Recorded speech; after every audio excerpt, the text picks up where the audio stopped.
Cape Verde তাদের star বলতে তো বোধহয় ভজিনে এখন পর্যন্ত বেশি। এছাড়া আর কারা ওভারঅল আর্জেন্টিনা এবং কেপ ভার্দের প্লেয়ার্স টু ওয়াচে আমরা বলতে পারি?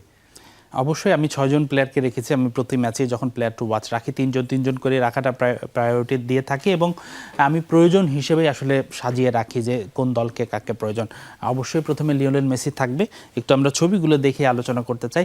লিওনেল মেসি আর্জেন্টিনার যে কোনো খেলার যে কোনো দলের বিপক্ষে সবসময় তিনি মূল তারকা এবং যেহেতু তারা একদম খুবই ডিফেন্সিভ মোডে খেলবে কেপ ভার্দে, তাদের যে হাফটা থাকবে, ডিফেন্স হাফটা থাকবে একদম ক্রাউডেড থাকবে তাদের ফুটবলারদের, অর্থাৎ আর্জেন্টাইন ফুটবলারদের তারা স্পেস দিবে না। তো মেসির যে স্পিড আছে এবং গতি আছে এবং তিনি যে স্বল্প জায়গার মধ্যে পাস সার্কুলেট করতে পারেন, মেসির এই জিনিসটা কিন্তু খুব প্রয়োজন। অস্ট্রিয়ার বিপক্ষে যখন প্রথম হাইড্রেশন ব্রেকের আগে আর্জেন্টিনা ভালো করতে পারছিল না, নিশ্চয়ই সবার মনে আছে যে কিভাবে অল্প গ্যাপে মেসি জায়গা আদায় করে নিয়েছিল। তো সেই কারণেই মেসি খুব ইম্পর্টেন্ট, তিনি এমনিতেও ইম্পর্টেন্ট, কিন্তু এ ধরনের লো ব্লক টিমের ক্ষেত্রে তিনি আরও বেশি গুরুত্বপূর্ণ হয়ে যাবেন।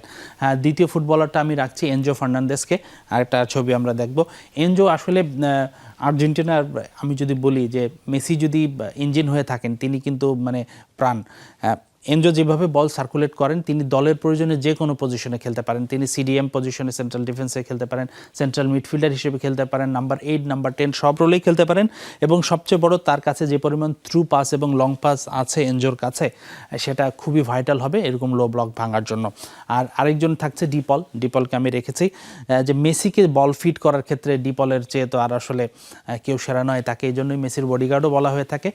তিনি হয়তো সবসময় মেসিকেই ফলো করতে থাকেন এবং তিনি যেহেতু মেসির ক্লাব সতীর্থ, মেসি কখন রান করবেন, কখন তিনি কোন পজিশনে থাকতে পারেন, এটা মনে হয় ডিপলের চেয়ে আর্জেন্টিনার টিমে কেউ ভালো বুঝতে পারবে না এবং তারা একসাথে অনেক on the field of the field সময় ব্যয় করেন। তো সেই কারণে ডিপলকে রাখছি। এবার অবশ্যই কেপ ভার্দের যেটা নাম্বার 1 তারকা আমরা জানি সবাই, ভজিনিয়া। কেপ ভার্দের সেরা 3 ফুটবলারের দিকে আসি। তিনি যেহেতু দুর্দান্ত পারফরমেন্স করে যাচ্ছেন, বিশেষ করে সেকেন্ড ম্যাচটাতে হয়তো কিছুটা নড়বড়ে ছিলেন, কিন্তু প্রথম এবং লাস্ট ম্যাচটাতে খুব ভালো পারফরমেন্স করেছেন। তার কাছ থেকে সেই ধরনের পারফরমেন্সে এবার চাইবেই। তিনি লাস্ট ওয়াল কেপ ভার্দের ডিফেন্সে এবং আমার মনে হয় যে ভজিনিয়ার উপরেই অনেকটা নির্ভর করবে যে আজকে কেপ ভার্দে কতক্ষণ সার্ভাইভ করতে পারে। আরও 2 জন ফুটবলারকে রাখবো।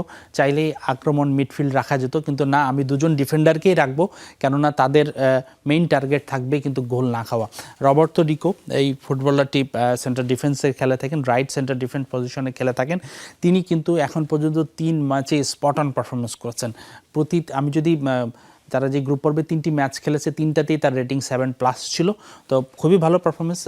তিনি কি প্লেয়ার হবেন, মেসি এবং লাউতারো মার্টিনেজকে মার্ক করার দায়িত্বটা কিন্তু তার হাতেই থাকবে। আরেকজন ডিফেন্ডারকে আমি রেখেছি, তারই পার্টনার, লেফট সেন্টার ডিফেন্ডার হিসেবে থাকবেন ডেনি। তিনিও 3টি ম্যাচে 7+ রেটিং পেয়েছেন এবং আমার মনে হয় এই ডিফেন্সিভ পেয়ার এবং তাদের যে গোলকিপার ভজিনিয়া, এই 3 জন যদি সেরা আউটকাম দিতে পারে, তাহলে আর্জেন্টিনার কিছুটা টাফ টাইম হবে। বাকি মিডফিল্ড এবং তাদের মিডফিল্ডও অবশ্যই ভালো পারফরমেন্স করে থাকে তারা যেহেতু বিশ্বকাপে এসেছে। তবে আমার কাছে মনে হয় যে এই 3 জন এবং 3 করে যে 6 জন ফুটবলারের কথা বলেছি, তারাই হয়তো আসলে বড় ফ্যাক্টর হয়ে দাঁড়াবে এই ম্যাচে।